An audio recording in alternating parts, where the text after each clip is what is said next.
ao nosso tema, nós já estávamos falando aqui, nós passamos já a trabalhar a questão do conceito de direito subjetivo, mostrando a insuficiência para albergar os direitos coletivos, depois trabalhamos a questão da evolução dos direitos coletivos, né? Como a doutrina universal passou a trabalhar com essa ideia dos direitos coletivos, para chegar na classificação doutrinária universal, dos direitos coletivos. Vejam que aquilo que a gente vem falando com relação à doutrina é quem define, a doutrina é quem indica, é quem classifica, é quem...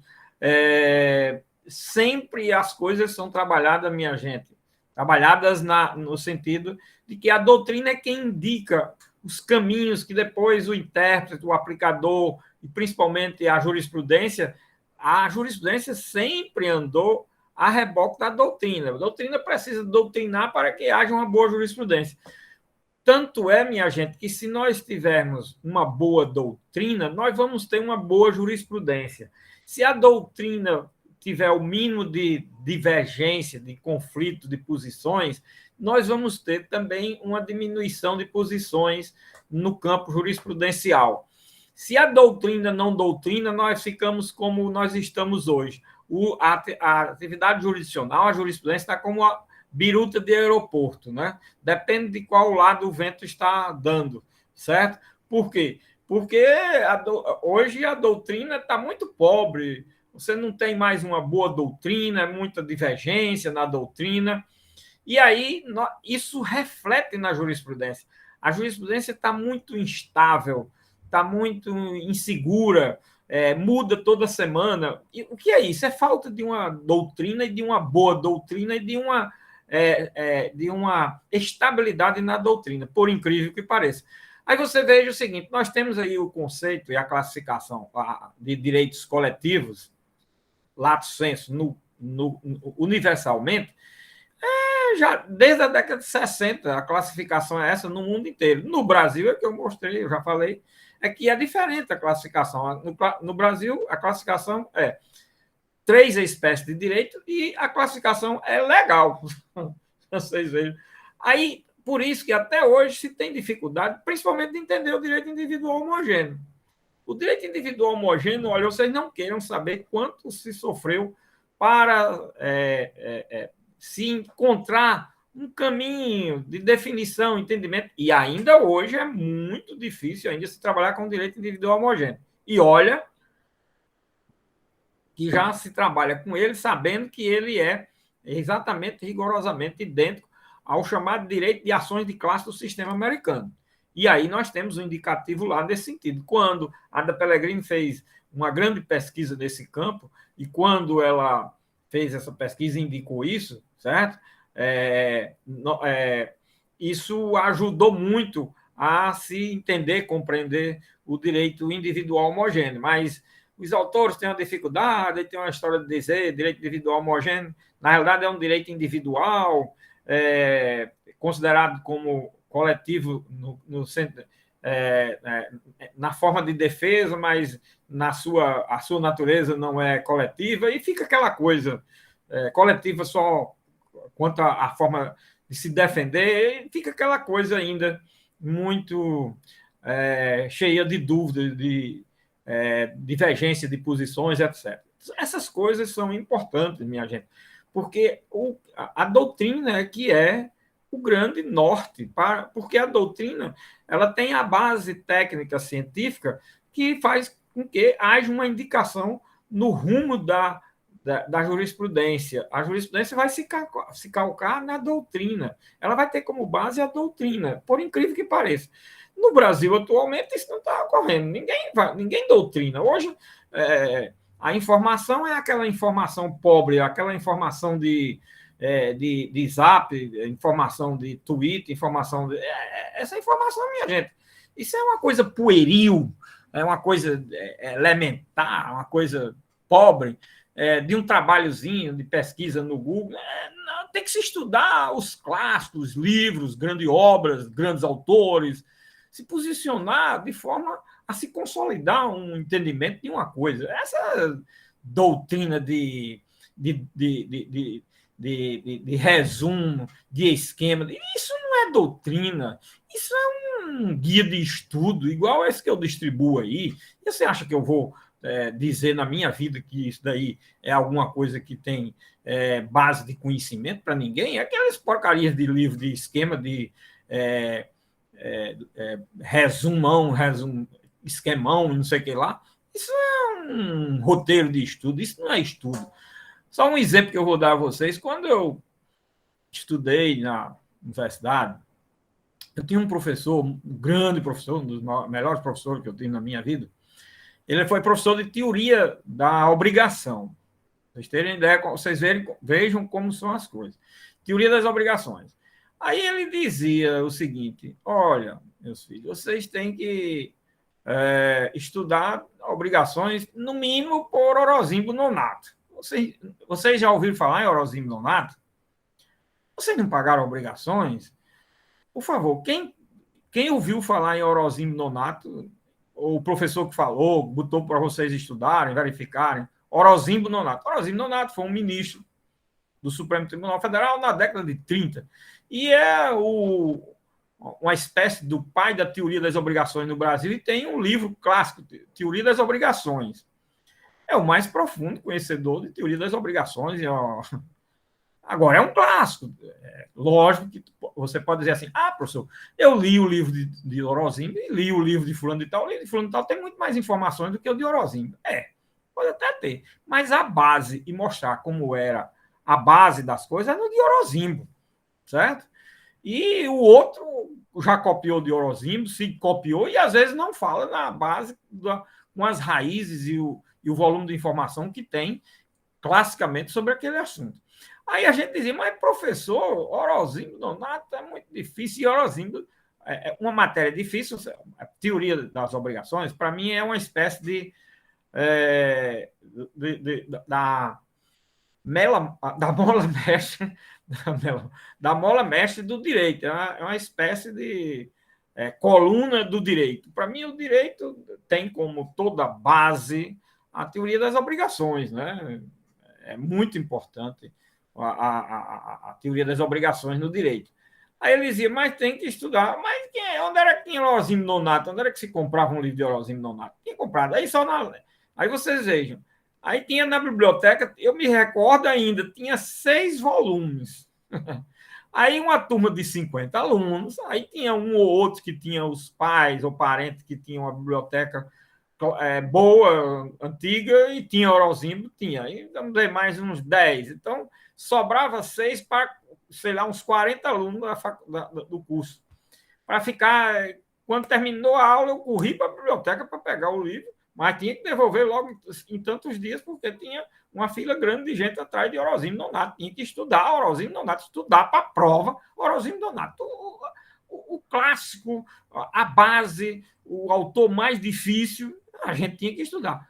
Por quê? Ele dizia: vocês têm que aprender a base, o conceito, a estrutura. Você tem que estudar por um autor de vergonha. O livro, nessa espessura, você tinha que ler um livro daquele, só um livro daquele, para uma matéria. E dizia mais: eu vou fazer a prova com base nesse livro. Porque é o que melhor tem sobre o assunto. Eu vou dar a matéria, tudo vai ter como base esse livro de Orozimbo. Ele dizia, mas ele era um profundo conhecedor, indicava outros livros. Aí dizia: mas tem muita coisa que você só vai encontrar lá em Orozimbo. Então vocês vejam como era. Então a leitura não é leitura de esquema, de resumo. Isso não leva ninguém a nada, certo? Então tinha que se estudar mesmo coisas de substância. Aí hoje o professor não fala sobre o assunto, não fala sobre o melhor livro, sobre a matéria, pelo amor. Ele pode até dizer: olha, é o seguinte, vocês não precisam estudar por esse autor. Tudo bem, ele diga. Agora, ele não pode deixar de citar um autor desse. Por quê? Porque vocês amanhã precisam de fazer um trabalho, precisam de fazer uma pesquisa, vocês vão estudar, se aprofundar num assunto, fazer um mestrado, um doutorado da vida. E não pode dizer que não conhece um livro desse. Pelo amor de Deus. Porque isso é uma vergonha. Então, o professor tem que dizer o que tem de obra, de assunto, sobre aquele assunto, que melhor se abedera, para poder você ter os elementos, aquilo que eu digo, que na graduação, que a gente, no máximo, consegue aqui, como eu acho que não sei se falei para vocês, a graduação só oferece duas coisas, que é a chamada habilitação. Primeiro é a habilitação para você fazer um concurso na vida, advogar, fazer qualquer outro concurso, que você tem um diploma de bacharel em direito, precisa, às vezes não, na área é preciso, né? Segundo, a habilitação para você estudar. É só isso que a graduação dá. Você não pensa que vai sair daqui da graduação sabendo das coisas. Vocês precisam saber como estudar, precisam saber como utilizar uma bibliografia e conhecer mais ou menos a bibliografia do assunto para você estudar o restante da vida. Se puder estudar alguma coisa na faculdade, já é um bom passo. Se não, depois vai ter que estudar, se você quiser seguir alguma carreira na vida. Certo? Se não quiser, tudo bem, porque também ninguém está obrigado nem a se formar em direito, nem se formar em direito e exercer atividade ligada à área do direito. Você pode ser político, você pode ser comerciante, você pode ser industrial, você pode ser o que quiser na vida, não tem problema. Certo? Agora, se você for seguir alguma carreira jurídica, pelo amor de Deus, você tem que estudar mesmo. E aí é uma das habilitações que a gente adquire, aprender a estudar. E vamos ver aqui, vocês vejam o seguinte, aqui nós vimos na aula anterior exatamente a classificação doutrinária e trabalhei, já estava iniciando aqui a classificação legal e já começamos a trabalhar a questão do conceito, né, dentro da classificação legal. Aí aqui nós temos a classificação legal prevista no parágrafo 1 do artigo 81 do Código do Consumidor, foi onde nós ficamos, não é isso? E eu já havia explicado aqui duas expressões, porque para você aprender a estudar, uma das grandes necessidades que você tem no estudo é você ter o domínio da linguagem. Primeiro, o domínio da linguagem, que é para poder você depois estudar sozinho e entender o que está lendo, o que está fazendo. Segundo, você saber o seguinte, que uma coisa é a linguagem da ciência do direito, outra coisa é a linguagem técnica jurídica também da norma jurídica. A linguagem do direito, a linguagem do direito é uma linguagem prescritiva. A linguagem da ciência do direito é uma linguagem descritiva. A linguagem descritiva ela se presta a descrever, a conceituar, a dizer a natureza jurídica, a classificar, para poder você fazer com que você compreenda os institutos jurídicos, para que você, a leitura do dispositivo, por isso que naquele primeiro dia de aula eu mostrei aquela diferença.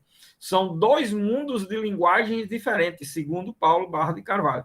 São dois mundos de linguagens distintas. Uma coisa é a linguagem da norma, outra coisa é a linguagem da ciência do direito, a norma jurídica, a norma de direito.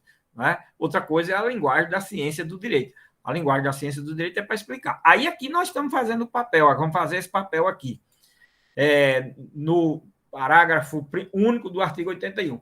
Interesses ou direitos difusos. Eu expliquei para vocês, interesses, porque tem essa expressão, e direitos difusos.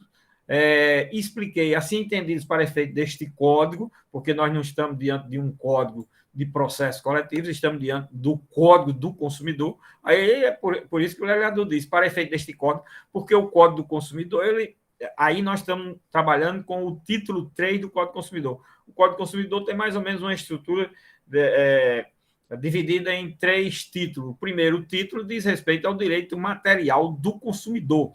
É a matéria típica destinada ao Código. O título 2, mais ou menos, é a parte da parte criminal do direito do consumidor. E o título 3 é a parte processual. Só que essa parte processual, que vai exatamente aí do artigo 81 ao artigo 104, né? Como ele trouxe o direito coletivo do consumidor, esses artigos, eles se destinam, 81 a 104, mas 90% deles é para estudar o processo coletivo. Por quê? Porque o processo individual do consumidor não tem o que estudar, que é o mesmo processo civil que foi estudado. A defesa do consumidor individualmente é um processo comum, normal. Agora, a defesa do consumidor diante dos direitos coletivos não tinha nada. Então, o legislador precisou trazer. E a primeira coisa que ele fez foi dizer: olha, eu vou identificar que direitos são esses que se presta a ser objeto da ciência do direito no âmbito do consumo. Certo? E aí, a primeira coisa foi o objeto de uma demanda coletiva, os direitos coletivos. Eu vou classificar, primeiro, classificou aí, e segundo, vou dar agora as características. Essas características sempre elas estão voltadas para dar a ideia do que é, do significado, do conceito, da concepção que se deve ter daquele instituto jurídico. Né? Então, direitos difusos, aí vem o legislador e diz: interesses ou direitos difusos entendidos para efeito, assim entendidos para efeito deste código, são quais? Os transindividuais, de natureza indivisível, de que sejam titulares pessoas indeterminadas e ligadas por circunstâncias de fato. Olha aí. Então, nós temos aí o quê? Nós temos aí um conceito dado pelo legislador do que é direito difuso. Mas nós temos dois probleminhas. Um é com relação ao domínio da linguagem, para eu saber se entendi realmente o que o legislador está dizendo com relação ao direito difuso. Direito difuso é o direito transindividual. O que é transindividual? Será que todo mundo já tem a percepção exata do que seja um direito transindividual? Ah, sei, professor, está certo. Você sabe o que é um direito indivisível, que é um direito que tem como característica a questão de que sejam titulares pessoas indeterminadas. O que são essas pessoas indeterminadas? Pois é. E depois, ele se identifica por ter, por determinadas circunstâncias ou por ligação, por circunstâncias de fato. Será que a gente tem o domínio disso? Esse é um primeiro. Eu entendi bem esse conceito, professor. Tem umas palavras aí que eu não sei se o que eu estou pensando sobre elas corresponde exatamente à realidade do que elas são. Esse é um primeiro problema que eu tenho. O segundo problema é o seguinte: professor, isso é um conceito legal. Será que o legislador deu esse conceito de forma completa? Eu posso dizer que o direito difuso ele tem somente essas características e se identifica ele tão somente por essas 4 características que o legislador trouxe? Olha aí. Esses questionamentos ficam por quê? Porque aqui nós não estamos trabalhando com uma coisa que eu preciso ter uma vaga compreensão dela. Nós estamos trabalhando com ciência, eu preciso ter total compreensão daquele instituto. Ou, pelo menos, eu tenho que saber que ele tem tais e tais ingredientes. Certo? Estou trabalhando com ciência. E nós já estamos nas matérias do final do curso. Nós não estamos trabalhando em matérias de base só conceitual. Nós temos que já agora os institutos jurídicos serem entendidos na sua completude. Já estamos no final do curso. Agora, se você não estiver entendendo a base mínima e necessária e indispensável para a compreensão do instituto, não vai ter mais oportunidade. Isso aqui é a realidade. Bom, então, nós vamos trabalhar agora isso. Primeiro, a conceituação que o legislador deu e compreender, dentro dessa conceituação, o domínio da linguagem que o legislador utilizou. Segundo, saber se o legislador deu todas as características e tem um conceito completo de direitos difusos, como está posto aí no inciso 1. E eu diria para vocês, olha, o que é um direito transindividual?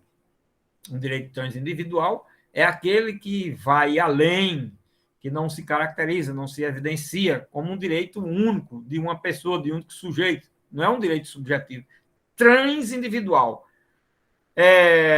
Traslada, não é, a ideia de individualidade. É um direito que diz respeito à pluralidade de sujeitos, de pessoas que são alcançadas, albergadas, vamos dizer assim. Então, transindividuais, que vai além de um direito individual.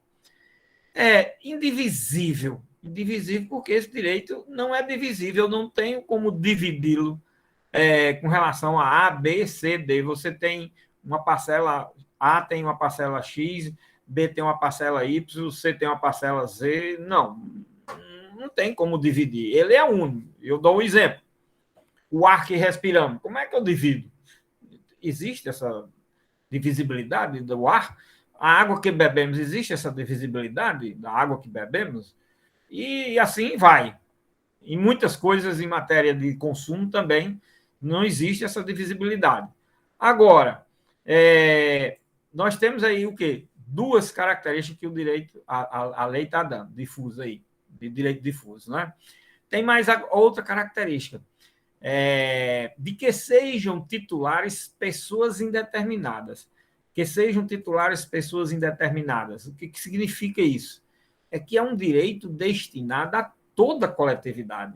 Eu não tenho como determinar nem os sujeitos, nem existe limitação desses sujeitos dentro da sociedade. Toda a coletividade, inclusive talvez até a coletividade universal, não seja nem só a coletividade brasileira. Vai para a limitação da coletividade brasileira porque tem outro princípio que vai impedir que eu proteja um direito ou ajuize uma ação de algo que esteja acontecendo na Argentina, que é o princípio da autonomia dos estados, o que eu digo aí, nações, o princípio da soberania, mais do que autonomia, a soberania dos estados. É isso que faz com que limite, mas realmente, inclusive, um argentino, um escandinavo, um inglês pode sofrer uma lesão de um direito difuso aqui no Brasil, como um brasileiro pode sofrer lá fora também. Vou dar o exemplo. Né? Quando a gente trabalhar, essa é a terceira característica. Então, na realidade, pertence a toda a coletividade. A quarta característica que o legislador dá é que esse direito se apresenta com uma característica que é a questão da ligação da pessoa a esse direito, ou da coletividade a esse direito, por circunstâncias de fato. E é essa circunstância de fato?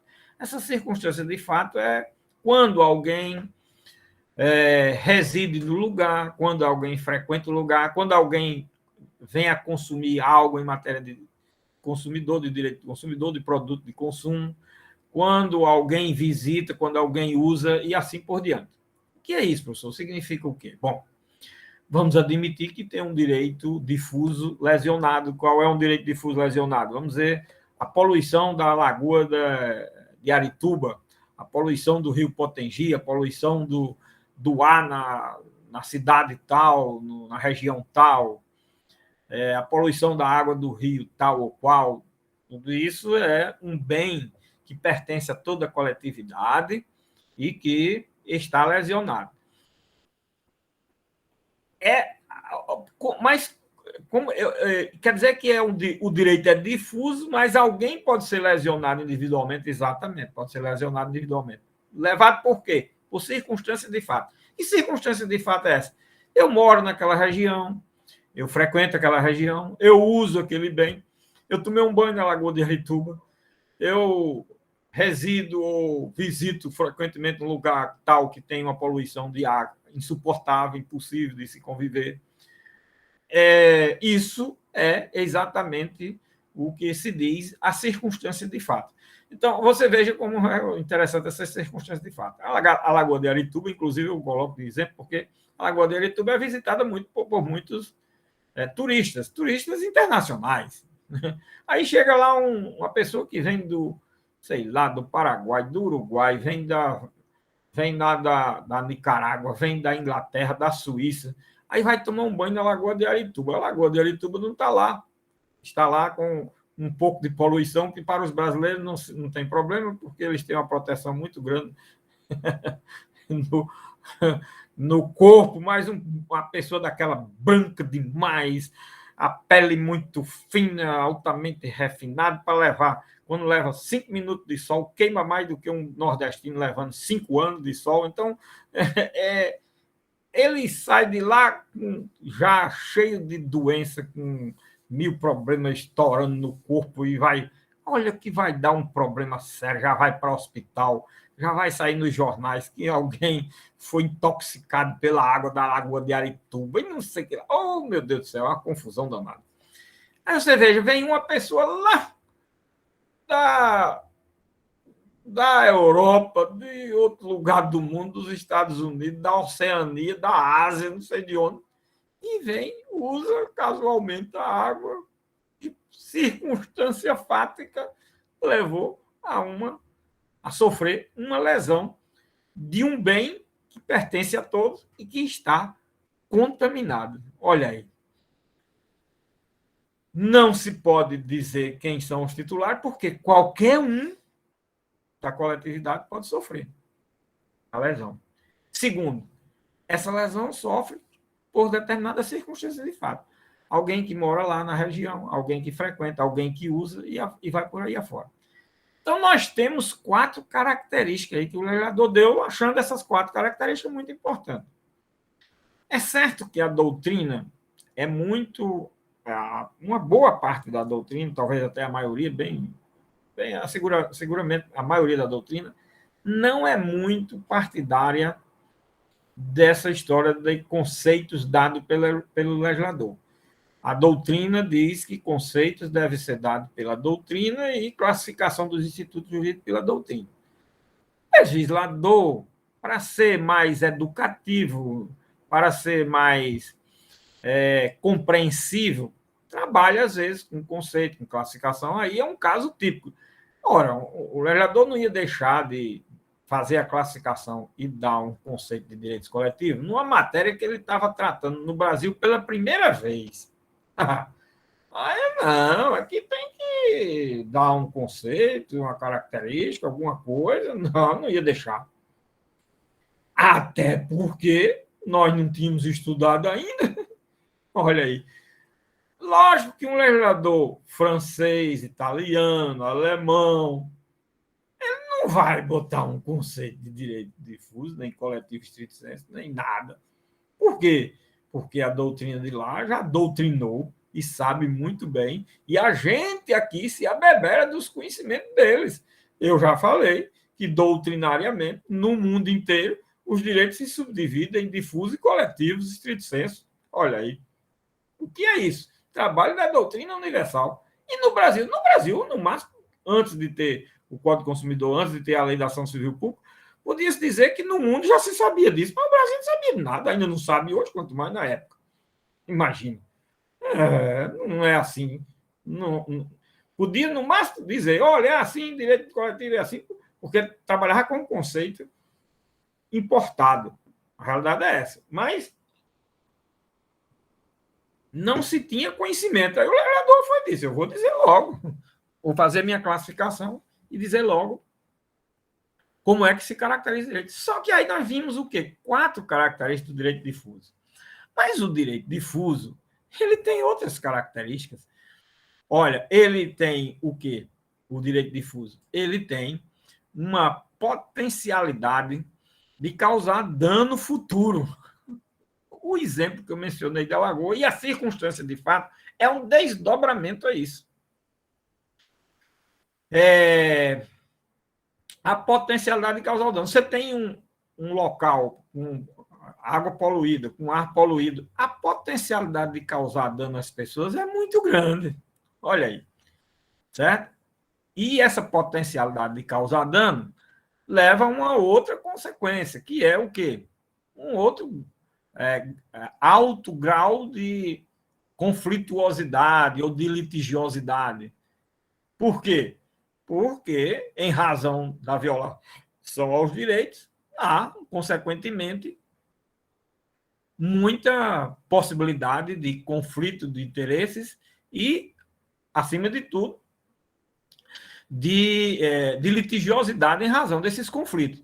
E essa litigiosidade e esses conflitos não é só entre um direito individual e um coletivo, é entre os próprios direitos coletivos e os direitos difusos. Vocês imaginam. Vou citar aqui o exemplo.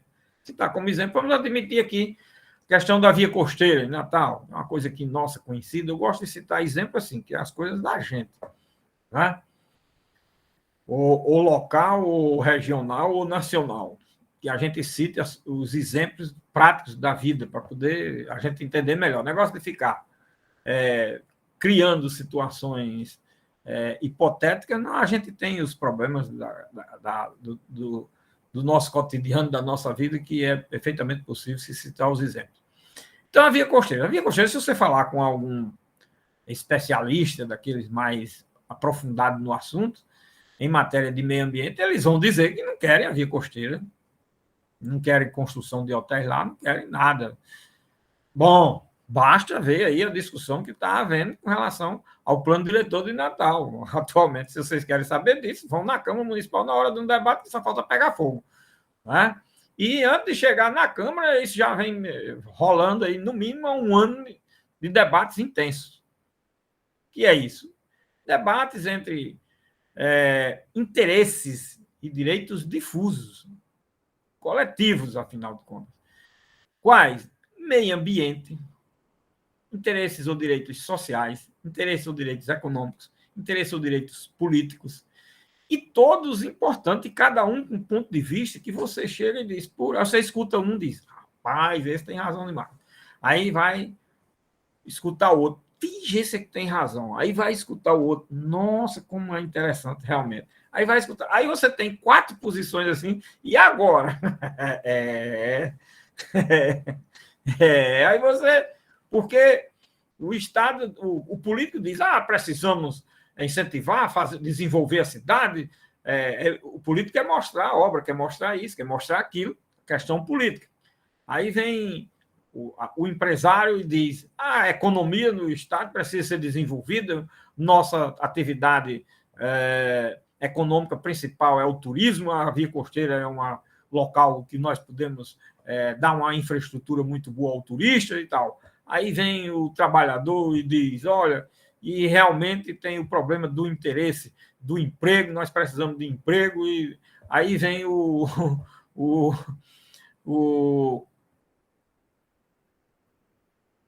ambientalista e diz, olha, aqui dali não é para construir nada, porque quando for daqui a não sei quantos milhões de anos, esses morros de Natal vão desaparecer, porque o vento não vai mais trazer os grãos de areia. Menino, vai dar uma explicação, acaba bem, não, meu amigo. Eu quero saber para hoje, se eu posso sobreviver hoje. Aí sempre o meio ambiente fica sacrificado. Sempre o meio ambiente fica sacrificado. Esses outros interesses, eles terminam sendo imediatistas. O homem é, por natureza, imediatista. Nós queremos, vocês querem que as coisas sejam resolvidas no Brasil ainda antes de vocês morrerem. E eu digo o seguinte, eu sou muito otimista, eu acho que daqui a 5.000 anos, muitas coisas que a gente não tem hoje, e a gente já discute hoje, eu acho que a gente vai alcançar.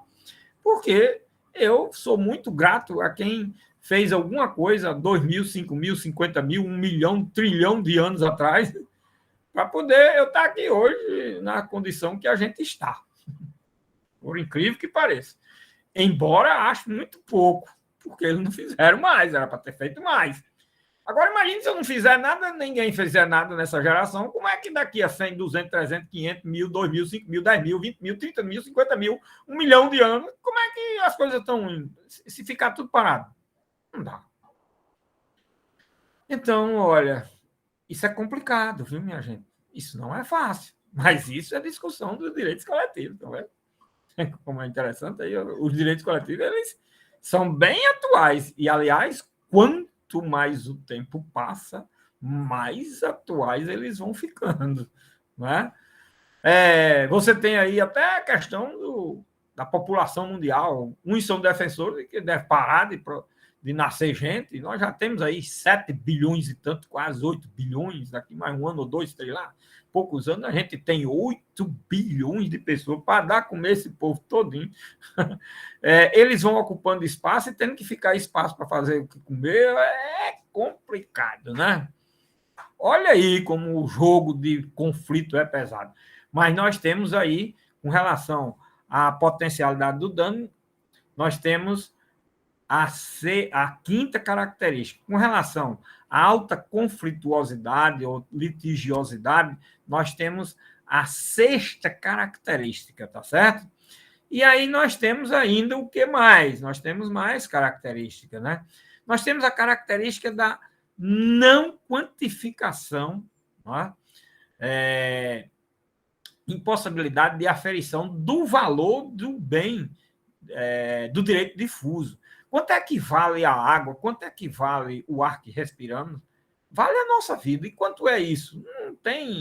Não chega a se aferir um valor disso, né? Nós, no máximo, alcançamos aí a questão dos danos morais coletivos, mas eles não são reparáveis, certo? Por isso que nós vamos ver muito no processo coletivo que as obrigações mais eficientes no direito coletivo e no processo coletivo é a obrigação de fazer ou não fazer, desfazer, recuperar, restaurar, restabelecer, reestruturar, modificar, alterar, adaptar. Isso tudo é obrigação de fazer e não fazer, que está no campo dos efeitos de uma ação no processo coletivo, principalmente em matéria de direitos difusos, certo?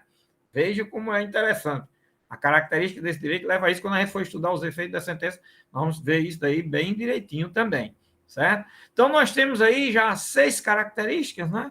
Vamos mais aí, 6, 4, 2 já fora. Foram 7, professor, foram 7. Já vai para quanto? 7. 7 características? Nossa, qual foi a última? Ah, não, com a divisibilidade. Impossibilidade agora de aferição do valor, né? A não quantificação do valor, exato. Bom, outra característica é o elevado grau de mutabilidade dos fatos. 7 e agora a 8ª, né? 8ª característica. O elevado grau de mutabilidade dos fatos. O que significa isso, professor? Isso significa que eu não posso dizer também, porque um bem difuso está lesionado, a Lagoa de Arituba está poluída, o Rio Potengi está poluído, isso não significa dizer que eles vão ficar poluídos a vida inteira. Pode ser que haja um tratamento, esse tratamento leva a ter uma água pura, tanto da lagoa como do rio. Então, isso é suscetível, isso é indício suficiente, é uma possibilidade real de que há possibilidade de mutabilidade. Eu também posso fazer a limpeza, mas depois pode voltar a poluir de novo, fazer a limpeza de novo e assim por diante. Então, há um grau de mutabilidade. Nós temos aí já a 8ª característica desse direito. Olha, 4 já fora do texto legal. Está vendo? Fora do texto legal, 4. Nós estamos trabalhando com um direito que é indisponível, que é de toda a coletividade. Você não pode dispor desse direito. Exatamente a questão do valor. A questão do valor, ele é inquantificável, porque não é possível dizer quanto é que... Olha, eu vou poluir isso daqui, mas eu pago. Não é assim, não. Isso é da coletividade. Primeiro, isso é da coletividade. Segundo, a compensação financeira não faz com que o bem se restaure ao seu status quo. Não é assim, não. Não é possível. A natureza do direito e a sua indisponibilidade indicam que não é possível se fazer esse tipo de negociação. Por isso que eu disse, aquela característica de ter um efeito sempre de obrigação de fazer ou não fazer é muito importante e relevante.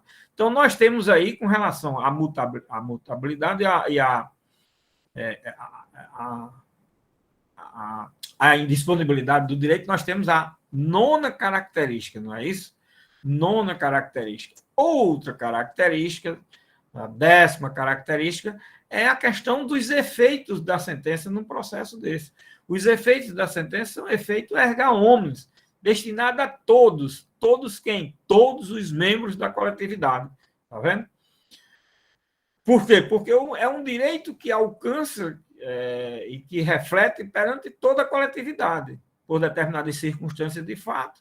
Não é? Mas pode refletir perante toda a coletividade. Então, nós temos aí exatamente 10 características. Eu ainda poderia dar essa característica de que, quanto ao efeito da sentença, a obrigação é mais no campo de fazer ou não fazer, certo?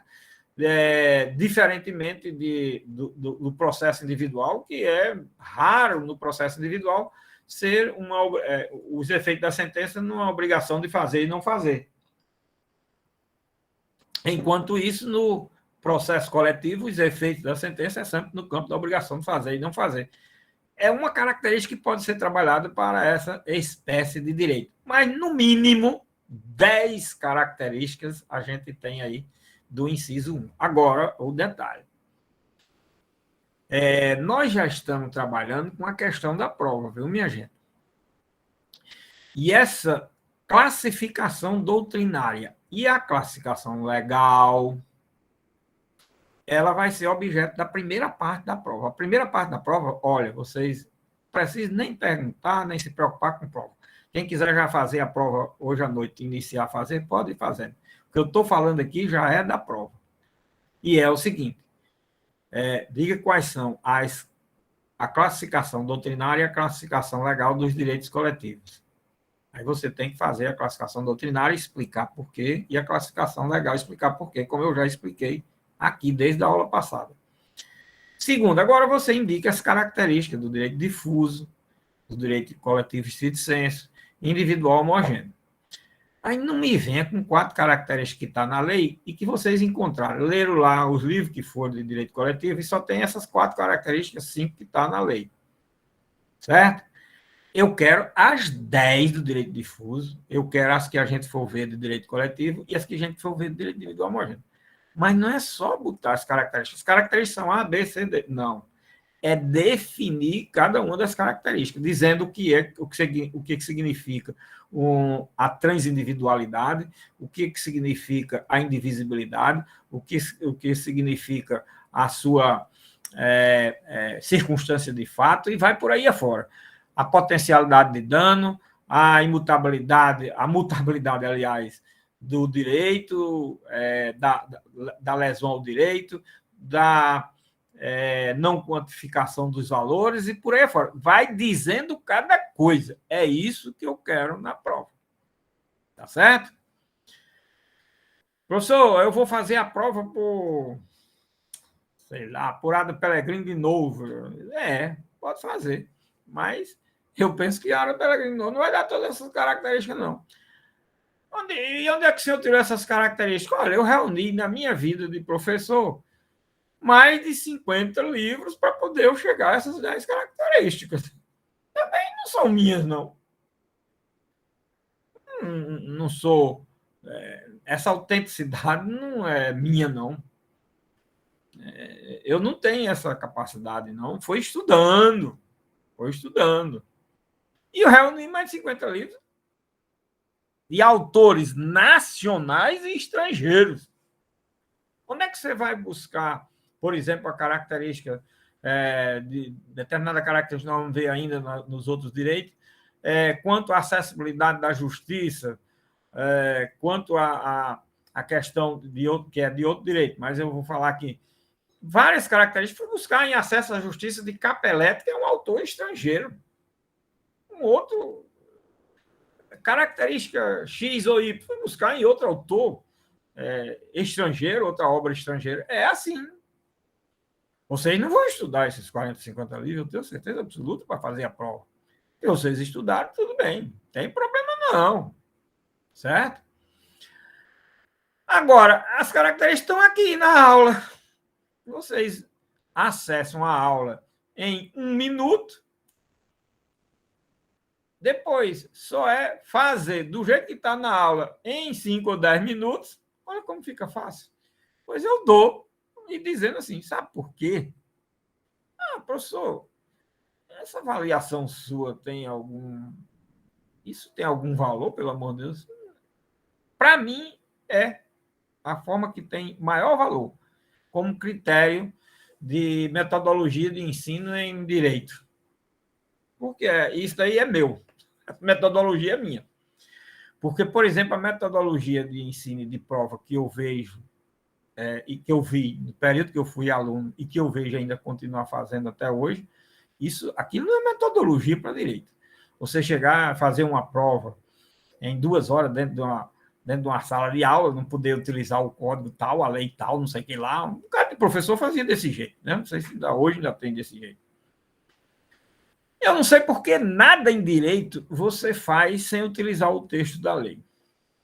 Nada em direito você faz a não ser escrevendo. É uma petição, é uma razão, é uma sustentação oral, é um recurso, eu sei lá, qualquer coisa que você me diga aí é escrevendo. E assim você tem que pegar livro de doutrina, pesquisar jurisprudência, e fazer, sentar e fazer e ver. Ora, como é que eu boto para fazer uma prova? Você tem que decorar alguma coisa para fazer uma prova, sentado ali em 2 horas numa sala de aula? Minha gente, isso daí pode dar certo lá para medicina, engenharia, matemática, não sei o que lá, mas direito não é isso. Por isso que o desastre é grande aí no ensino do direito e nos efeitos que isso produz. 10.000 pessoas fazem um concurso, 10 pessoas passam. OAB, 30.000, 40.000, 50.000 candidatos em cada concurso, só tem um nível de aprovação de 10, 12, 15%, no máximo 20%. 80, 90% é reprovado. Num concurso mais besta que o sol já cobriu. O que é que tem para fazer no exame de ordem, pelo amor de Deus? Sinceramente, minha gente, é a prova mais elementar que pode existir. O concurso mais elementar que pode existir. Agora, 80%, 90% é reprovado. Claro, meu amigo. Ninguém estuda. Ora, mas o que é?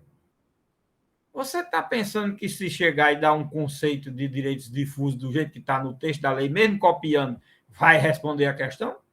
Não vai responder a questão, porque eu dei mais 6 características para poder identificar como é o direito difuso. Então, você tem que ter estudado, você tem que saber disso. Agora, não é decorar, não. Decorar é uma decorrência natural de quem estuda muito, lógico. Você estudando bastante, você termina decorando as coisas.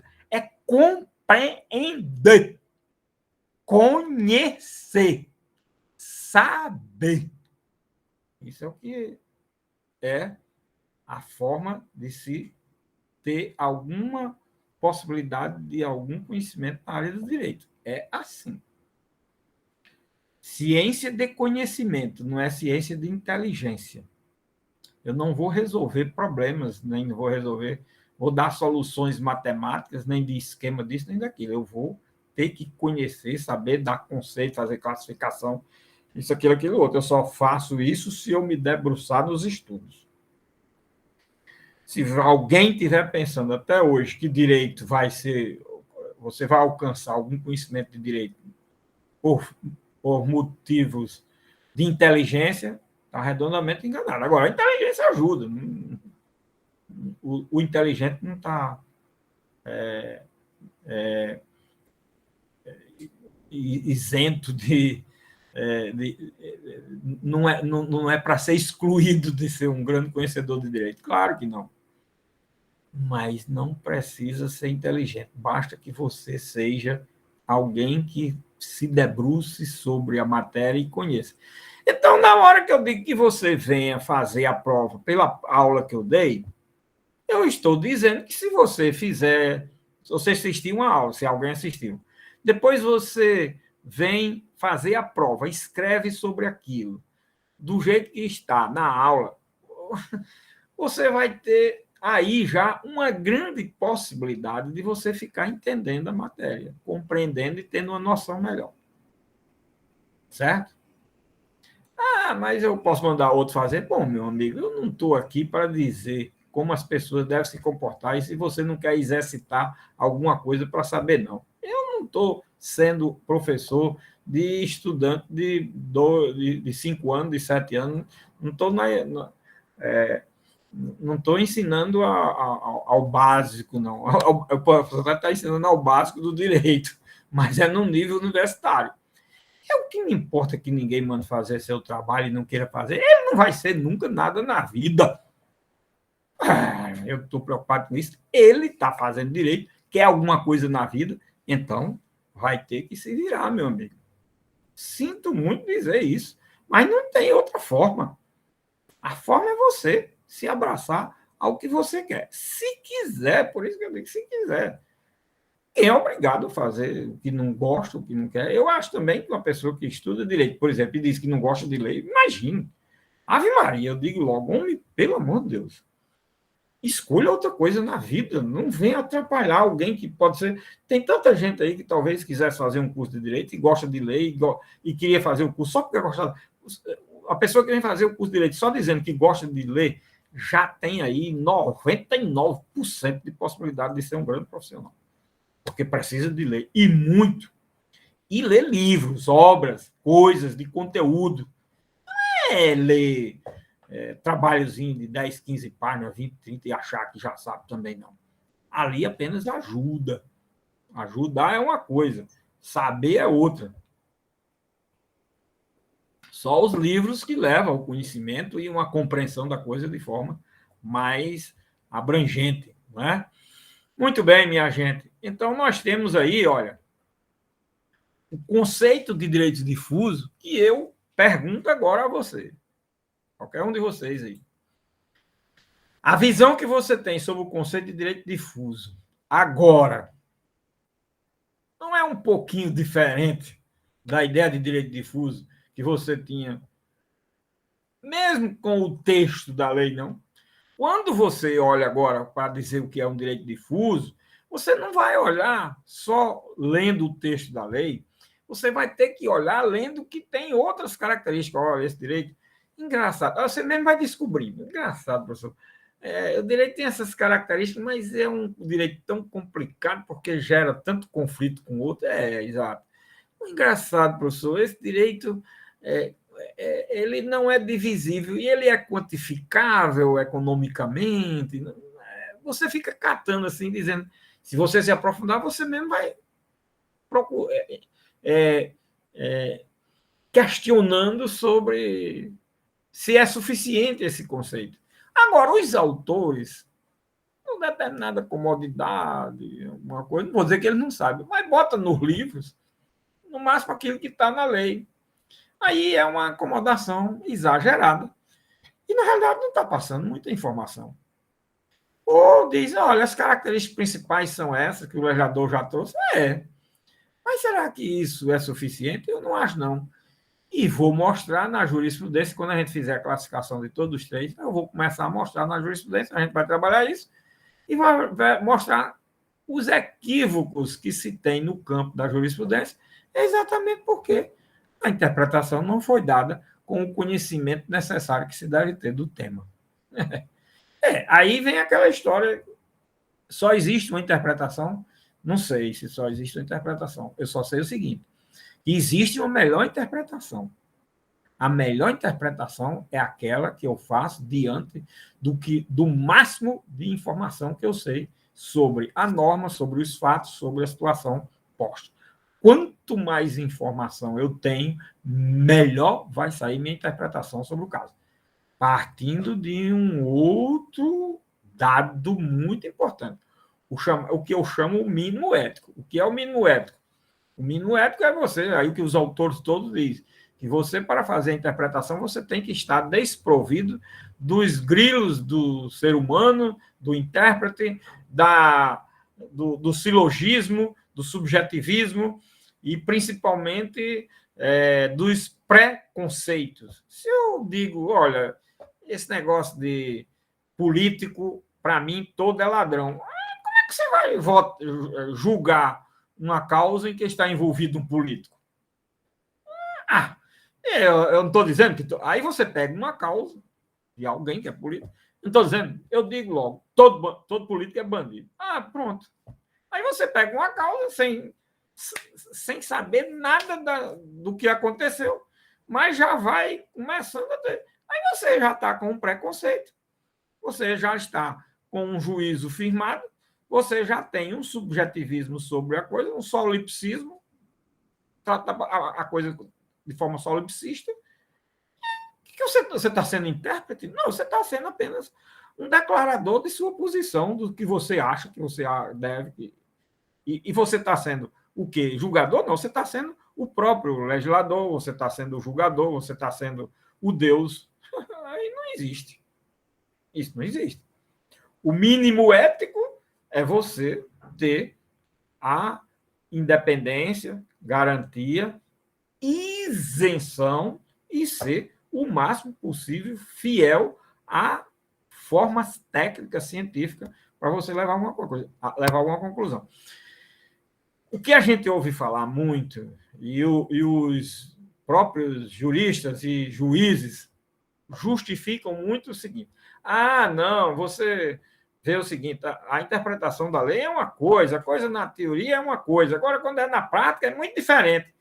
Olha, eu vou dizer uma coisa a vocês. Eu fui magistrado, 28 anos, fui advogado, fui do Ministério Público e sou professor há 29 anos só na universidade, fora mais 2, 3 anos, ou 4, 5, sei lá quantos. Eu ensinei em outros lugares, em outras formas.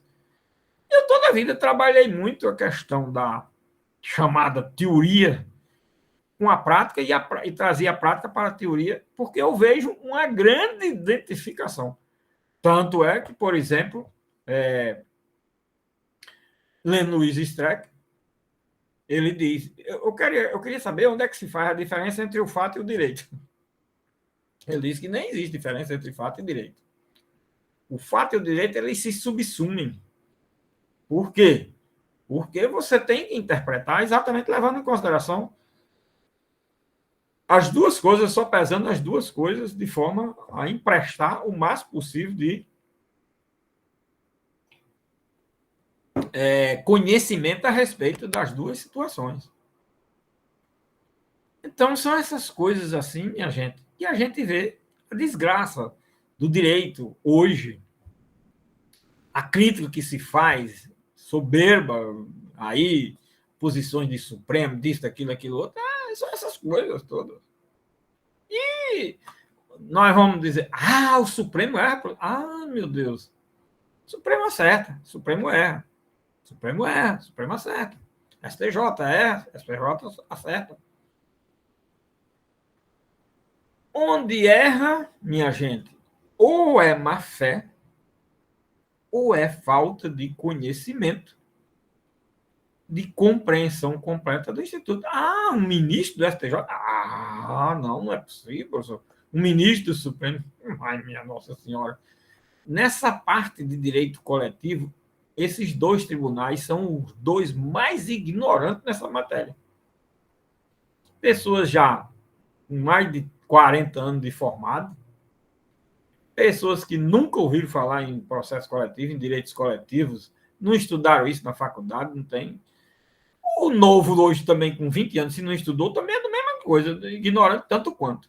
E um velho de 100 anos também, se nunca estudou, não adianta não, porque tem 100 anos. A idade só não leva você também a ser um grande conhecedor, não. A idade leva você a ser um grande conhecedor se você for um profundo estudioso. É muito diferente. Mas só de esperar que o tempo passe também não vai levar você a lá conhecer nada, não. Tem uma experiência de vida, mas tá certo. Mas conhecimento sobre uma determinada área científica não vai ter, não. Isso é besteira. Não vai existir isso. Muito bem, então nós temos aí uma ideia, eu quero que vocês vejam que é uma ideia que dá uma diferença muito grande entre o direito difuso, antes de eu explicar o inciso 1, e o direito difuso visto agora, depois de explicar o inciso 1. Tá? Depois nós temos o quê? Nós temos o inciso 2. O inciso 2, interesses ou direitos coletivos, assim entendidos para efeito deste código. Nós vimos a mesma coisa que tem no anterior. E aí diz, os direitos ou interesses coletivos, eles são transindividuais. Então, nós temos o quê? Transindividuais igual a transindividuais de cima. Então, nós temos o quê aqui? A mesma característica. De natureza indivisível do inciso 1, do inciso 2, igual. Então, nós temos aí duas características rigorosamente iguais. Não é? Aí nós temos aí a terceira característica, de que seja titular: grupo, categoria ou classe. Aí a gente muda aqui. De que sejam titulares, no inciso 1, pessoas indeterminadas. Aqui, de que seja titular: grupo, categoria ou classe de pessoas ligadas entre si. Olha aí. De pessoas ligadas entre si, o que significa? Significa, olha, aí já muda. Não é toda a coletividade. De pessoas indeterminadas no inciso 1 é toda a coletividade. De pessoas ligadas entre si, referindo-se a grupo, categoria ou classe, não é toda a coletividade. É de um grupo, de uma categoria, de uma classe.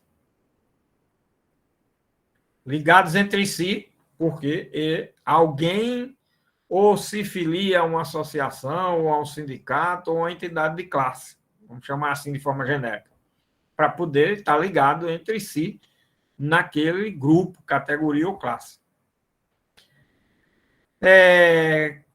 E a última característica é exatamente com a parte contrária por uma relação jurídica base. Quer dizer, essa entidade que forma o grupo, categoria ou classe é quem vai litigar, é quem vai entrar em conflito de interesse com a parte contrária. Certo? Bom, mas, professor, apesar de ter as características aí com relação ao direito difuso, mas nós temos aí um problema de grupo, categoria ou classe. O que é grupo, categoria ou classe? Aí lá vem, tem que se explicar a linguagem jurídica utilizada, a linguagem técnica do legislador, para poder se compreender o instituto e a diferença do direito coletivo estrito sensu para o difuso. Nós temos uma diferença aí. Onde tem lá por pessoas indeterminadas, foi substituído aqui por grupo, categoria ou classe. Agora, o que é grupo, categoria ou classe, professor? Pois é, grupos são formas de associações de classe e associações na defesa de direitos difusos.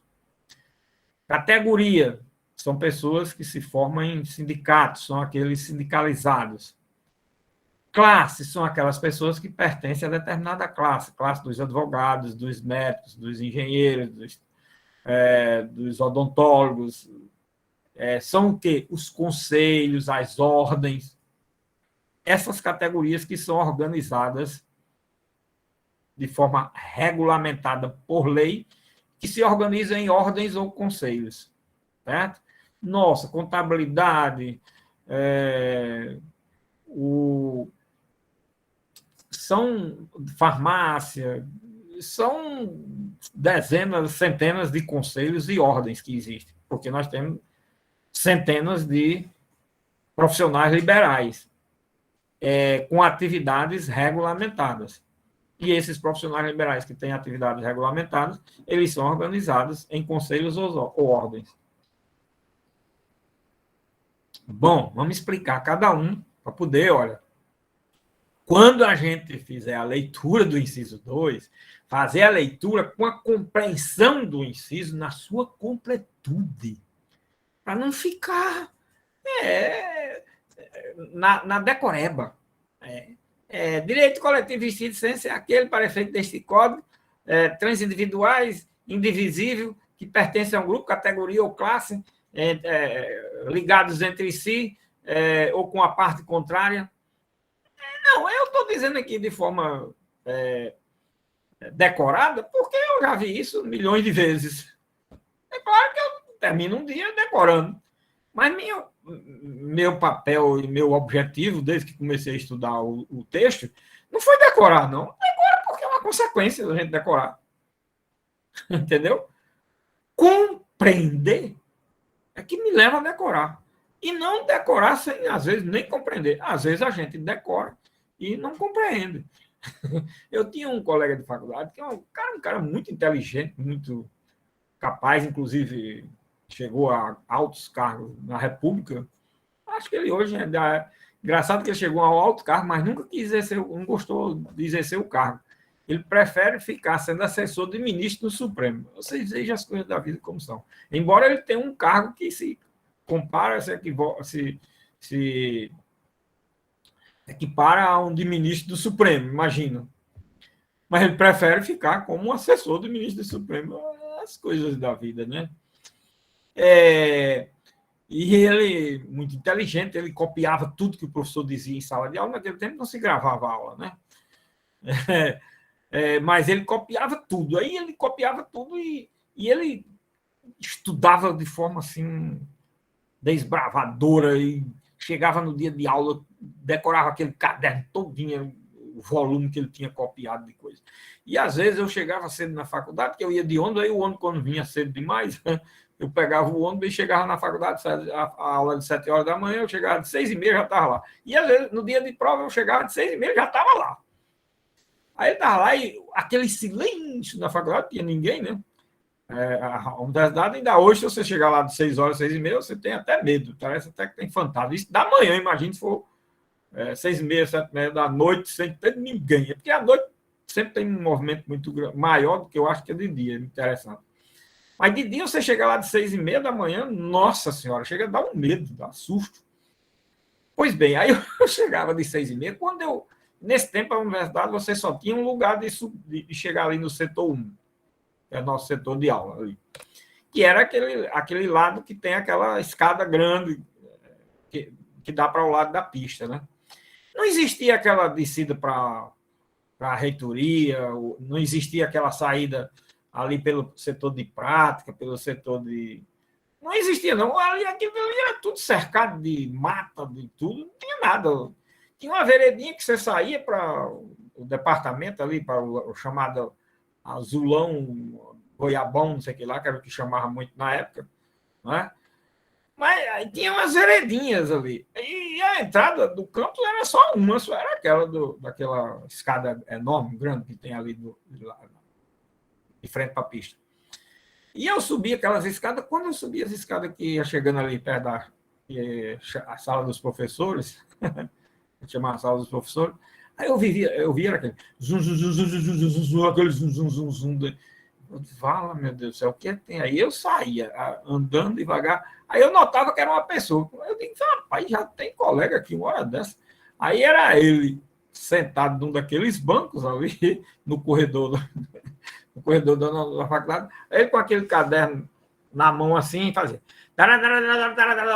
decorando os conceitos das coisas e falando bem alto.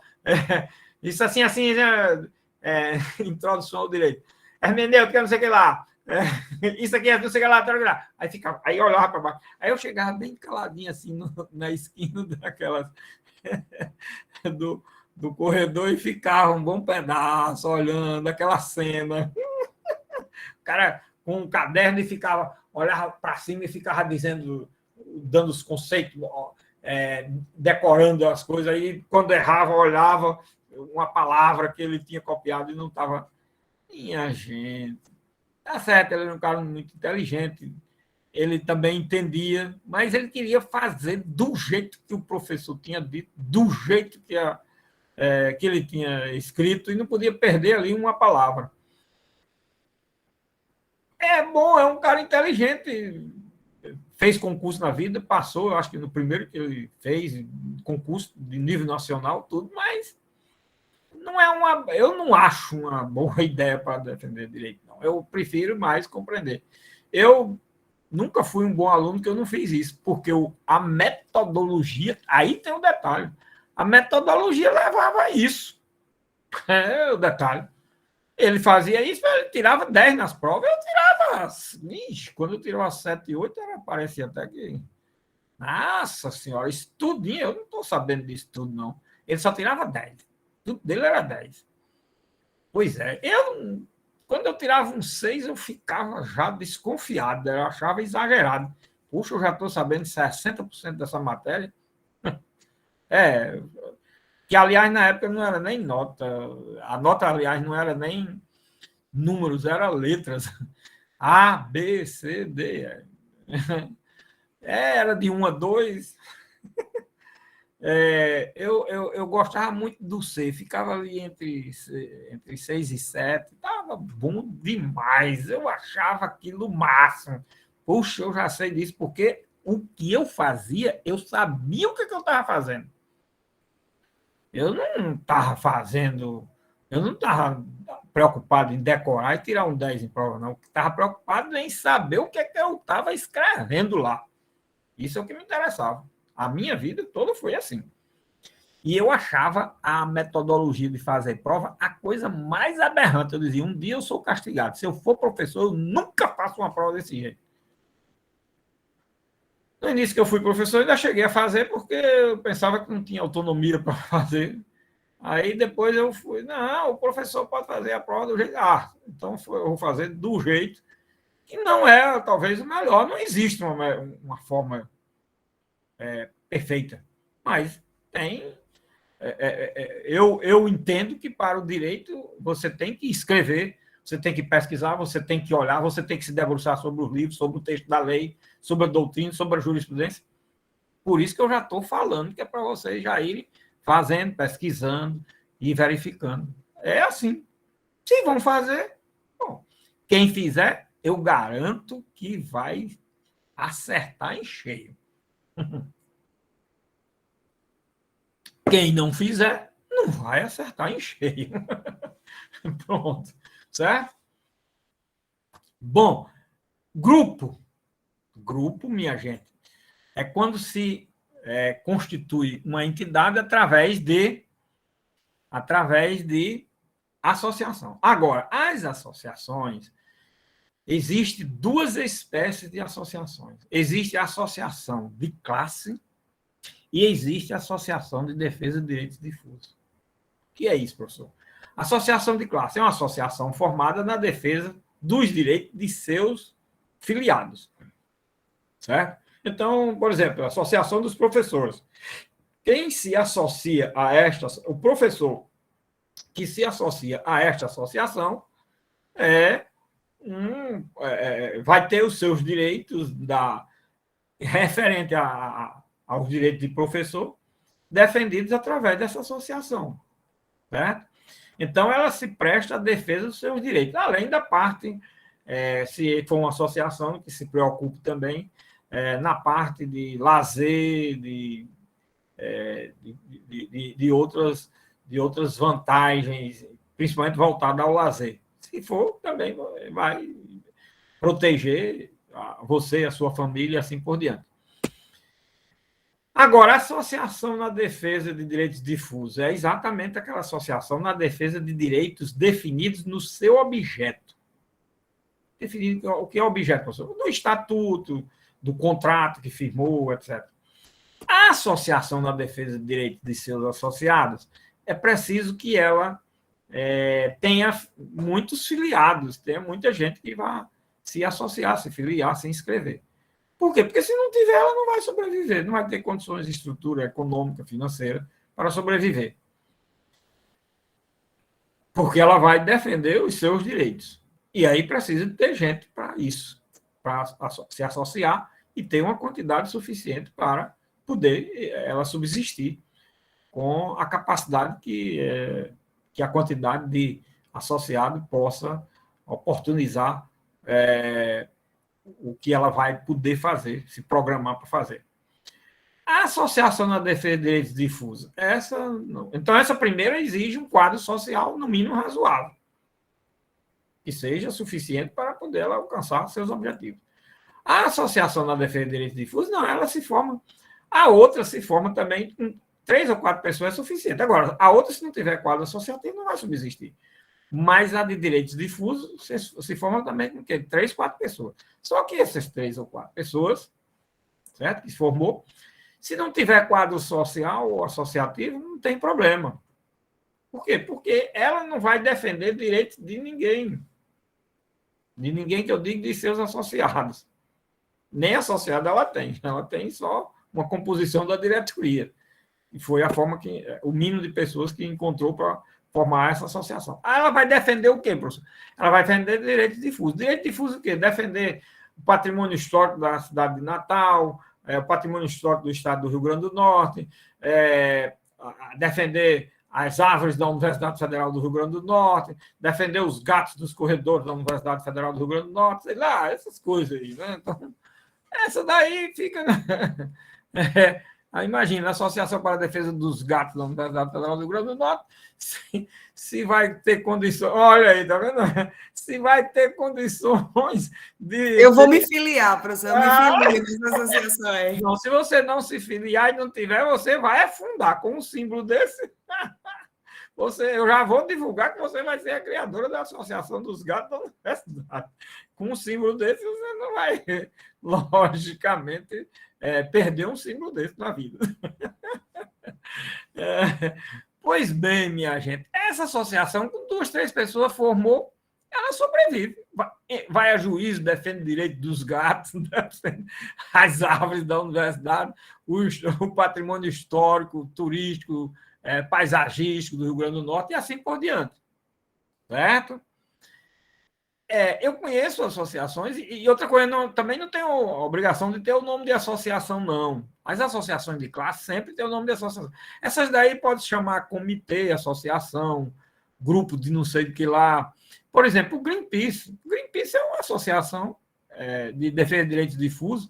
Agora, o Greenpeace ele tem um quadro associativo porque é grande, As ONGs, em regra, são associações de defesa de direitos difusos, minha gente. E também tem as de defesa de direitos de seus associados, associação dos idosos, dos aposentados, não sei o que lá, certo?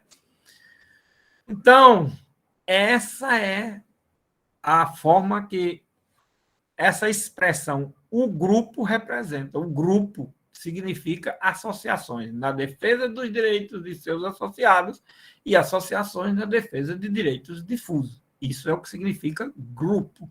Vocês sabiam disso? Olha aí. Se não se sabe disso, como é que você pode estar interpretando o inciso 2 de direito coletivo? Olha aí. Categoria. A categoria, ela se forma por sindicato. Agora, tem uma diferença muito grande entre o sindicato, a categoria e o grupo. Primeiro é porque na categoria é o sindicato, no grupo é a associação dessas duas espécies. Associação, a gente ainda vai falar muita coisa de associação, porque na parte da legitimidade ainda, tá certo? Nós vamos voltar a esse assunto com muitas informações ainda. Aqui é só para a gente compreender o que significa a expressão aí, para efeito de compreensão do inciso 2, tá bom? E a categoria? Bom, a categoria você se forma através de sindicato. Agora, o sindicato, é preciso eu me filiar ao sindicato, me inscrever no sindicato para eu ser da categoria tal, do sindicato tal? Não. Você já pertence à categoria. A forma de pertencer à categoria é a forma que você ingressa em um trabalho que já é sindicalizado. Se você ingressa num trabalho, seja na atividade pública, seja na atividade privada, e você seja contratado ou você ingressa através de nomeação ao cargo, quando você é nomeado ou quando você é contratado, você já passa a pertencer a essa categoria, certo? Agora, a associação, não. Você só pertence, você só é associado quando você se inscreve. E os benefícios de uma associação, quando ela ajuiza uma ação, só vem para quem é inscrito. Agora, no sindicato, não. Você se associa no momento em que você ingressa naquela atividade que é sindicalizada. Aí você já pertence à categoria. Se o sindicato ajuizar uma demanda, os efeitos da decisão vai ser estendível ou extensível a você, mesmo que você... Olha, eu, por exemplo, na universidade, eu já sou associado da associação dos professores da universidade. Lá tem o sindicato também dos professores. Eu nunca fui esse sindicato, não sou lá, mas se o sindicato ajuizar uma ação em benefício dos professores da Universidade Federal do Rio Grande do Norte, eu pertenço à categoria, então eu serei beneficiado com a ação como qualquer um outro. Agora, se o sindicato lá, no sindicato, ele oferece uma assistência médica, uma assistência, sei lá, algumas vantagens, se você é inscrito, aí é outro tipo de serviço que ele presta, que ele vai sustentar em razão dessa contribuição que você dá. O sindicato pode... Agora, o pessoal de sindicato não diz desse jeito que eu estou dizendo, não. Ele diz que você só está sindicalizado se você se filiar. É mentira. Mentira. É. Agora, bem entendido, para efeito processual. Tá certo? Outros benefícios que o sindicato oferece e você não quer ter, tudo bem. Assistência médica, odontológica, determinados benefícios lá que possa ser. Não, isso daí tudo bem. Agora, se ele ajuizar uma ação, eu serei beneficiado, ele queira ou não queira. Mas aí o advogado dele não vai executar a sua parte. Eu não estou atrás de advogado dele, eu vou botar meu advogado para fazer a execução. Pronto. Acabou-se. É besteira. E ele, na realidade, teria a obrigação também, porque o Supremo decidiu que ele é legitimado tanto para a ação como para a execução. Se ele não fizer a minha também, execução, eu posso denunciar e dizer que a diretoria não está cumprindo o papel de um sindicato. E assim por diante. Essa é a grande diferença de grupo e categoria. Certo? Agora, classe. A classe é quando você pertence a uma entidade de classe. Advogado, os profissionais liberais, as ordens e os conselhos. O advogado, médico, engenheiro, agrônomo, sei lá, o odontólogo, tem mais. Nossa, contador, farmacêutico, e vai por aí afora. Enfermeiro, enfermagem, entidade, todas essas são entidades de classe. Aí você, para poder você pertencer a uma entidade de classe, logicamente você tem que ser um profissional daquela área, daquela matéria regulamentada. Aí as exigências já são outras, já de outra forma. Então, isso, minha gente, é o que significa grupo, categoria ou classe. Tá certo? E aí um grupo ou uma categoria ou classe pode ter direitos que diz respeito só àquele grupo, categoria ou classe. Esses direitos podem ser indivisíveis, inquantificáveis, não identificáveis em seu sujeito, não identificáveis no que diz respeito ao fato do direito ser de todos de forma indivisível. Certo? Um tributo que é cobrado é divisível em relação a sujeito, mas só daquela categoria, daquela classe. Então, é um direito que pode ser considerado como difuso, pode ser defendido ou defensável através do sindicato, através da associação, através da entidade de classe e assim por diante. Porque pertence a todos e também porque é só daquele grupo, categoria ou classe. Outro não paga aquele tributo. Né? Pode acontecer isso. E pode acontecer da violação ao direito do consumidor, ser de um produto, de uma coisa que diga respeito só àquela classe, categoria, tal. Outro não utiliza, outra pessoa não utiliza aquilo, e assim por diante. Pode ser que haja exatamente essa possibilidade, tá certo? E aí nós temos o quê? Nós temos a substituição de coletividade ou sujeitos indeterminados ou pessoas indeterminadas por grupo, categoria ou classe. Ligados entre si, porque eu estando dentro de uma classe, nós estamos todos ligados entre si. Né? E aí diz, ou com a parte contrária por uma relação jurídica base. Logicamente, em razão dessa relação jurídica base que eu tenho de ser pertencente a um grupo, categoria ou classe, ela é quem vai litigar com relação ao opositor do grupo, categoria ou classe. Não é? Então, eu tenho uma espécie, vamos chamar assim, de representante para defender lá o meu direito e o litígio ser entre eles. Tá certo? E aí o restante não quantificava o direito,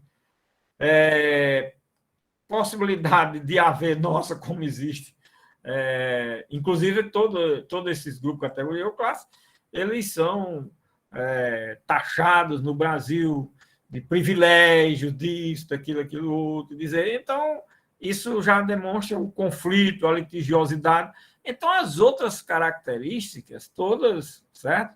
Podem ser exatamente buscadas e identificadas nessa espécie de direito. Então, nós temos também, para o direito coletivo, no mínimo, as 10 espécies do direito difuso, tá certo? E essas são as duas espécies que também a doutrina universal identifica e caracteriza, certo? Essas são as duas espécies de direito existentes no mundo inteiro, certo? No Brasil é diferente, tem a terceira categoria, que são dos direitos individuais homogêneos, tá certo? Então, eu quero logo que vocês fixem logo esse ponto aí, dessas duas espécies de direito. Essas duas espécies de direito, elas estão previstas na ordem jurídica brasileira e estão previstas como as espécies de direito ou categorias de direitos coletivos existentes na doutrina universal em todo o globo terrestre. Com quais características? Essas que eu terminei de dar com relação ao inciso 1 e 2 do Código do Consumidor no Brasil, tá certo? Mas que vale essas características. Se você for olhar numa obra de qualquer autor estrangeiro, você vai ver lá que ele vai trabalhar essas mesmas características, independentemente de na lei lá no país dele ter uma lei que defina isso, tem nada de lei que defina nada. A doutrina sabe. Tanto é que quando eu acrescento 6 características que não no texto legal, eu fui buscar onde? Na doutrina nacional e estrangeira. Agora, a maioria dos livros brasileiros, por isso que é o seguinte, eu não estou dizendo aqui, pelo amor de Deus, depois não saiam dizendo, que eu estou dizendo aqui que os livros não prestam, pelo amor de Deus, nem os livros brasileiros, não. Os livros todos são excelentes, qualquer um. Agora, só tem um detalhe, nenhum é completo. Eu já falei a vocês do livro de tutela dos interesses difusos de Ada Pellegrini de Novo, que eu considero a primeira obra de direito coletivo no Brasil, de direitos coletivos no Brasil. Por que é a primeira obra de direitos coletivos? Não vou dizer que é a melhor, certo? E que lá tem tudo. Não. Lá é excelente para a gente ter uma ideia de como nasceu, como era que era visto naquele momento histórico, e muita coisa se identifica ainda com o que tem hoje, e que se hoje só se compreende as coisas diante daquilo que foi dado originariamente daquela forma. Certo? Mas é assim que a gente evolui no conhecimento e aperfeiçoa e tem segurança do que está falando. Vocês vejam como, às vezes, tem uns livros mais novos, atualizados. Esse autor, professor, é muito bom. Aí, às vezes, ele não traz tudo, traz uma coisa mais moderna e a base não está lá. Isso acontece muito. Para vocês terem uma ideia, ainda hoje, eu, quando quero buscar uma informação mais completa em matéria de direito constitucional, comentários à Constituição no Brasil, de Ponce de Miranda, de 1967, 69, onde eu vou buscar, às vezes, a informação. A Constituição de 88. Professor, estudar Ponce de Miranda na Constituição de 88? Pelo amor de Deus. Não vou estudar o direito constitucional na Constituição de 88 pelo Ponce de Miranda. Mas determinados institutos jurídicos, para eu poder saber o significado, a razão, o porquê, eu vou para lá. E lá eu encontro. E nesses livros, tudinho do Brasil, que tem moderno, eu não encontro. Tem isso também. Estão vendo? Então, a doutrina não doutrina bem. Às vezes, muitas matérias. Entendeu? Em muitas matérias. Agora, tem bons livros, tanto de direito constitucional, como eu estou falando, como de direito coletivo, processo coletivo. Mas todos são insuficientes, não dão essas características. E vocês não me venham, pelo amor de Deus, e olha o que eu estou dizendo. Está vendo aí, doutora Tanagra, como são as coisas? Olha como eu digo.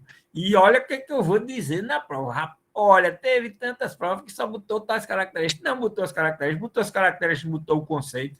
Rapaz, aí você pega um negócio desse assim, entrega de bandeja e não faz a prova ainda. Pelo amor de Deus. Você quer passar no concurso de OAB? Onde é que passa, pelo amor de Deus? Mas se fizer do jeito que eu estou dizendo, você passa em concurso de OAB, tira nota boa na faculdade e sai com a noção das coisas bem diferente. A realidade é esta. Quem quiser seguir isso, faça o teste. Quem não seguir, veja o resultado também ao final. Os dois vejam o resultado no final. Daqui a 10 anos a gente conversa. É assim, minha gente. As coisas são por aí. Para a gente estudar, a gente precisa ter o domínio da linguagem primeiro. Olha, aí você veja aí, o inciso 1 e o inciso 2 que a gente estudou aí, 10 características no mínimo de cada um, dá uma noção do que é direito difuso, do que é direito coletivo estrito sensu. E a noção é muito diferente da noção que se tinha antes da noção que se tem agora. Tá certo? E na próxima aula, a gente vai trabalhar com as características que estão lá no chamado direito individual homogêneo. E a direito individual homogêneo, o legislador foi altamente econômico, disse o seguinte: interesses ou direitos individuais homogêneos, assim entendidos decorrentes de origem comum. Nós temos aí o quê? No máximo, umas 3 características dadas pelo legislador. Sabe quantas características eu vou dar aí? Vocês depois vão somando lá. Umas 15 características. Agora, você imagina, eu tenho uma ideia de direito individual homogêneo com essas características que estão no texto legal e uma ideia de direito individual homogêneo com 15 características que eu vejo depois. Aí eu vou mostrar por que é que a jurisprudência do STJ, do Supremo, às vezes, erra de forma grosseira para mim. Para mim, ele é de forma grosseira. Por quê? Porque ele não viu outras características que tem desse direito que eu tenho que buscar na ciência do direito. Eles não estudaram isso. Aí, mas o ministro do Supremo... os ministros do Supremo ou do STJ deveriam realmente buscar, utilizar seus assessores para fazer pesquisa no campo doutrinário, legal, e dizer, olha, a visão do direito é essa. Alguns fazem, outros não fazem. Alguns têm, outros não têm. Alguns se interessam mais, estudam mais... E aí a gente vê os julgados são as coisas mais desastrosas. E os assessores também já não sabem lá muito também, porque também não estudaram, não. Mas, se quiser, estuda. Eu venho estudando isso desde o tempo que eu decidi muita coisa antes de ser professor, certo? Com base em estudo que eu já fazia a respeito do assunto. Eu tenho ações ainda no início da década de 90, né? Que se equipara ao processo estruturante de hoje, entendeu? E que foram ações que eu julguei e que tiveram sucesso e alcançaram seus objetivos, como se fosse um processo estruturante de hoje. Não se falava nem do nome desse tipo de nome, de denominação, mas fiz como ação civil pública, fiz como ação coletiva, mas na realidade era um verdadeiro processo estruturante, como eu mais na frente vou falar alguma coisa disso. Então, são essas coisas todas que a gente tem que ver e trabalhar isso daí, tá bom? Hoje é segunda, né? Então, nossa aula de quinta-feira vai ser normal, tá certo? Se Deus quiser. A gente termina aí essa questão do conceito, do objeto, do processo coletivo, para a gente, na aula seguinte, passar exatamente para a questão da legitimidade. Tá bom? Então,